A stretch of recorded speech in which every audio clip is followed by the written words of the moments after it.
Hello नमस्कार दोस्तों, कैसे हैं आप सब। उम्मीद करते हैं कि अच्छे होंगे। हम लोग आज स्टार्ट कर रहे हैं एसएससी सीजीएल में पूछा गया पीवाईक्यू सीरीज। ओके, तो हम लोग ये चैप्टर से किस चैप्टर से स्टार्ट कर रहे हैं? परसेंटेज से। ठीक है, तो चलिए शुरू करते हैं। देखिए, फर्स्ट क्वेश्चन है हमारा कि the income of Raju is 20% more than his expenditure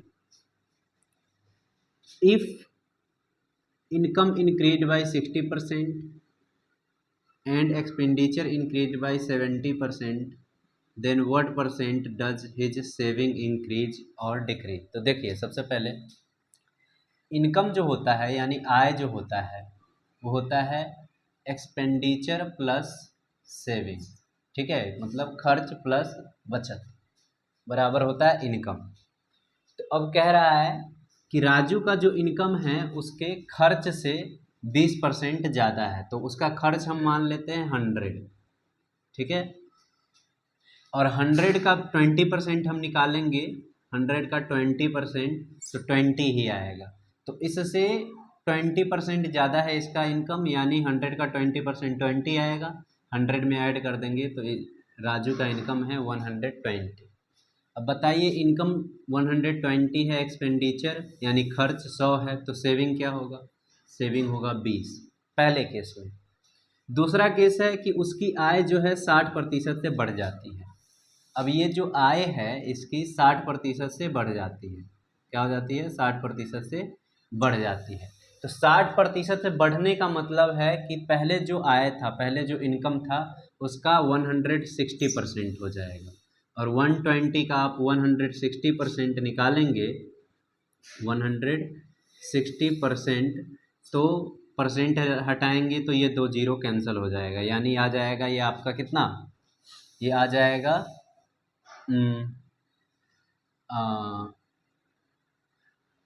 2192। इतना हो गया इसका इनकम।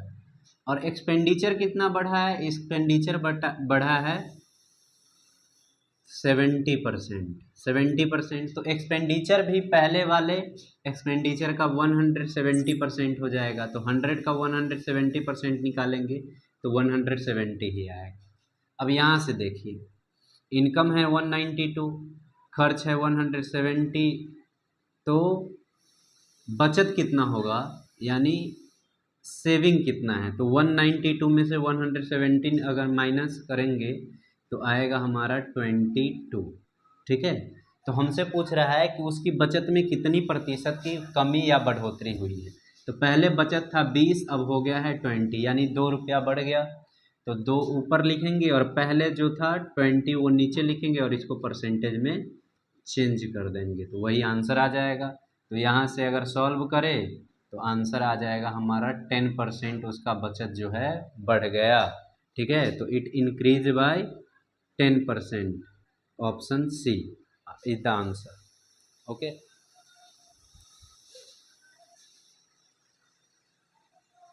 देखिए दोस्तों, अब नेक्स्ट क्वेश्चन है हमारा, क्या है कि ए की आय बी के आय से 25% अधिक है। ठीक है, 25% यानी 1/4 लिख सकते हैं। ये कहने का मतलब है कि ए बी, देखिए ए की आय बी की आय से, बी से कंपेयर किया गया है तो नीचे वाला वैल्यू हो जाता है वो बी का वैल्यू होगा, और अधिक है तो ऊपर जो वैल्यू है वो नीचे वाले में प्लस होगा। ठीक है, तो जिसका बारे में बोल रहा है उसका वैल्यू आएगा, तो 4 और 1 5 ए का वैल्यू है। ठीक है, अब हम आगे क्या दिया है हमें, और सी का आय ए और बी के आय का योग से 65% कम है। तो ए और बी का आय को हम जोड़ेंगे तो कितना आ रहा है? ए और बी का आय आ रहा है यहाँ से 9। ठीक है, यहाँ से आ रहा है 9, और ये 65% दे रखा है, तो 65% का वैल्यू जो होता है वो होगा क्या? इसको अगर आप फ्रैक्शन में लिखेंगे भिन्न के रूप में तो 13/20 होगा। 13/20 होगा, यानी नीचे वाला वैल्यू जिससे कंपेयर किया गया है, सी का आय ए और बी के आय का योग से 65% कम है, यानी ए और बी से कंपेयर किया गया है, तो नीचे वाला वैल्यू जो है ए और बी का वैल्यू है 20, ठीक है, और सी का आय कितना है 13, इससे कम है, 20 से 13 कम है यानी 7 है सी का वैल्यू। ये किसका है, सी का वैल्यू।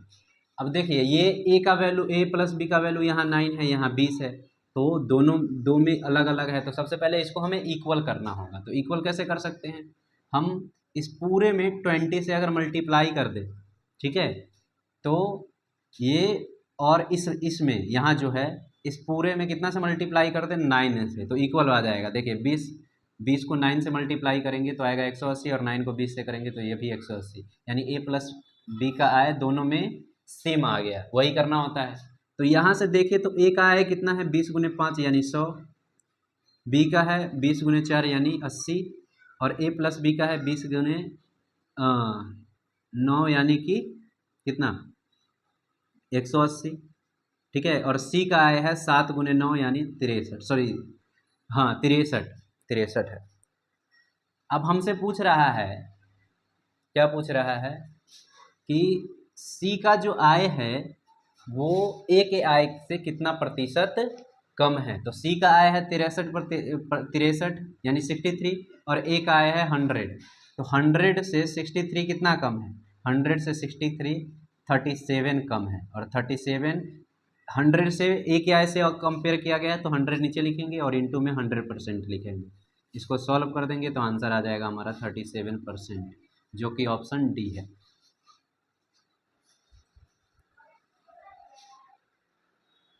देखिए दोस्तों, अब नेक्स्ट क्वेश्चन है हमारा, the income of A is 50% more than the income of B if the income of A increase by 40% and the income increase of B increase by 90%, then the percentage increase in their combined income will be. देखिए क्या कह रहा है कि ए का जो आय है B के आय से 50% ज़्यादा है, यानी हम मान लेते हैं बी का आय है 100, तो ए का आय बी से 50% ज़्यादा होगा, तो बी का हम 50% निकालेंगे, ठीक है, तो 100 का 50% 50 ही आएगा, और 100 में जोड़ देंगे तो ए का आ जाएगा 150। अब देखिए कहीं पे है हम रेशियो वाला मेथड यूज करते हैं, कहीं पे परसेंटेज वाला, तो वो हम डेटा के अनुसार करते हैं, ठीक है, जहाँ पे जो सुटेबल होता है उसके हिसाब से मेथड यूज करते हैं। अब यहाँ पे हमें दे रखा है कि अब यहाँ पे रेशियो वाला अगर करते तो बी के जगह पे आता 2, ए के जगह पे आता 3, ठीक है, जैसे 50% दे रखा है ना, तो बी का वैल्यू होता ए का आय जो है बी से 50% ज़्यादा है, तो 50% को हम लिखते 1/2, ठीक है, तो नीचे वाला जिससे कंपेयर किया गया है वो उसका इनकम होता है, तो बी से कंपेयर किया गया है तो बी का इनकम होता 2, और 1 यूनिट ज़्यादा होता ए का बी से, तो ए का होता 3। अब आगे कह रहा है कि ए का इनकम 40% इंक्रीज होता है, तो देखिए अगर हम 3 का 40% निकाले तो वो थोड़ा क्या हो जाएगा, पॉइंट में आएगा, इसलिए हम यहाँ पे रेशियो मेथड नहीं यूज कर रहे हैं यहाँ पे, इसलिए सिर्फ जो 100 लेट करके कर रहे हैं। तो अब देखिए अब कह रहा है ए का जो इनकम है वो 40% बढ़ जाता है, 150 का 40% बढ़ जाना, 40% बढ़ जाना मतलब 140% हो जाएगा, ठीक है, अपॉन में 100 आ जाएगा, परसेंटेज हटाएंगे तो 2 0 से 2 0 कैंसिल, इसको सॉल्व करेंगे तो आएगा 210, यानी अब इनकम हो गया ए का 210, और बी का इनकम 90% इंक्रीज कर जाता है, ठीक है, 100 का 90% इंक्रीज करता है, तो 100 का 90% निकालेंगे तो कितना आएगा 90, और 100 में जोड़ दे तो हो जाएगा 190, ठीक है, या डायरेक्ट भी निकाल सकते हैं 100 का 190%, 90% इंक्रीज किया है और पहले से ही 100% है, ये अपने आप में कोई भी नंबर पहले से ही अपने आप में 100% होता है, तो 100 + 90 190% हो जाएगा, ठीक है।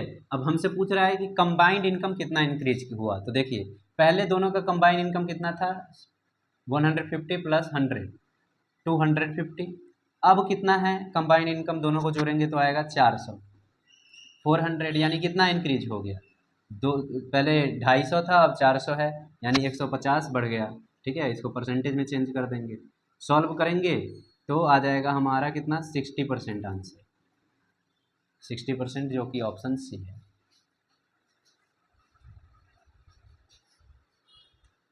तो नेक्स्ट क्वेश्चन है हमारा, जब किसी वस्तु के मूल्य में 20% कमी हुई तो उसके बिक्री में यानी सेल में X% की वृद्धि हुई। यदि राजस्व प्राप्ति में 60% की वृद्धि हुई तो x का मान ज्ञात कीजिए। देखिए मूल्य में 20% की कमी होती है, तो 20% को हम क्या लिख सकते हैं 1/5, ठीक है, फ्रैक्शन में। और राजस्व में वृद्धि होती है 60% की, 60% को हम क्या लिखेंगे 3/5, ठीक है। यानी कहने का मतलब पहले जो प्राइस था वो 5 था और अब एक यूनिट प्राइस कम हो गया। और रेवेन्यू में देखें, पहले रेवेन्यू था यानी राजस्व था 5 यूनिट, अब राजस्व 3 यूनिट बढ़ गया है यानी 8 हो गया है। तो देखिए एक फॉर्मूला होता है सेल इक्वल्स टू, सेल का फॉर्मूला होता है रेवेन्यू अपॉन में क्या प्राइस, ठीक है। कितना सेल आया यहाँ से हम निकाल सकते हैं। तो अब पहले देखें, पहले हम प्राइस लिख लेते हैं, प्राइस पहले कितना था या रेवेन्यू लिख लेते हैं। पहले रेवेन्यू 5 यूनिट था, फिर बाद में जब प्राइस कम होता है तो रेवेन्यू 3 यूनिट बढ़ जाता है यानी 8 यूनिट हो गया। क्यों? क्योंकि प्राइस पहले 5 यूनिट था और 1 यूनिट प्राइस कम हो गया, लिखा है ना 20% कम हो गया, यानी अब प्राइस हो गया है 4 यूनिट, ठीक है। तो सेल क्या होगा, रेवेन्यू को प्राइस से डिवाइड करेंगे तो सेल होगा 5 को 5 से डिवाइड करेंगे 1, ठीक है। पहले केस में 1 यूनिट सेल था। अब दूसरा केस है रेवेन्यू 8 यूनिट, प्राइस है 4 यूनिट, ठीक है। तो रेवेन्यू को प्राइस से डिवाइड करेंगे तो आएगा 2 यूनिट, यानी दूसरे केस में सेल है 2 यूनिट। अब 1 यूनिट से सेल हो गया है 2 यूनिट, यानी बढ़ा कितना 1 यूनिट बढ़ गया। और पहले कितना था 1 यूनिट था, तो एक नीचे, इसको परसेंटेज में चेंज करेंगे तो आ जाएगा 100%। यही हमारा आंसर है, ठीक है, जो कि है ऑप्शन सी। क्वेश्चन है हमारा कि सुधा अपनी आय का 15% बचाती है, यदि उसका व्यय 20% बढ़ता है और बचत 60% की वृद्धि होती है तो उसके आय में कितने प्रतिशत की वृद्धि हुई। देखिए हम मान लेते हैं आय उसका है 100, ठीक है, और वो 15% बचाती है, तो हमें पता है इनकम बराबर होता है एक्सपेंडिचर प्लस सेविंग, यानी आय बराबर खर्च प्लस में बचत। तो वो बचाती कितनी है 100 का 15%, तो 100 का 15% कितना आएगा 15 ही आएगा। यानी वो खर्च कितना करती है, तो 100 इनकम है 15 बचाती है, तो यानी 85 खर्च करती है। अब आगे क्या दे रखा है कि उसके व्यय में 20% की बढ़ोतरी हो गई। तो देखिए व्यय में 20% यानी एक्सपेंडिचर में 20% बढ़ गया, तो एक्सपेंडिचर 20% का वैल्यू होता है 1/5, ठीक है, 20% का वैल्यू होता है 1/5, ठीक है। तो 1 यूनिट, पहले 5 यूनिट था तो अब 1 यूनिट हो बढ़ गया है, यानी ये हो गया है 6/5। तो इसका 6/5 अगर हम 85 का निकालेंगे तो आएगा हमारा कितना, ये आ जाएगा 102। अब इसका एक्सपेंडिचर हो गया 102 और इसका जो बचत है वो 60% बढ़ गया है। 60% बढ़ने का मतलब है 60% का वैल्यू होता है क्या 3/5, ठीक है, और बढ़ा है 5, बढ़ा है तो कितना हो जाएगा 8/5, ठीक है, पहले 5 था तो अब 8 हो गया। तो 15 का 8/5 निकालेंगे तो ये आएगा कितना 24। अब हो गया है इसका एक्सपेंडिचर सेविंग 24। तो देखिए सेविंग है 24, एक्सपेंडिचर है 102, तो दोनों को जोड़ेंगे तो इनकम आ जाएगा 126। अब 100 से 126 कितना है ज़्यादा है 26 ज़्यादा है, तो जितना ज़्यादा है उतना ही परसेंट आंसर होगा। 100 का 26 26% ही होगा, जो कि ऑप्शन ए है।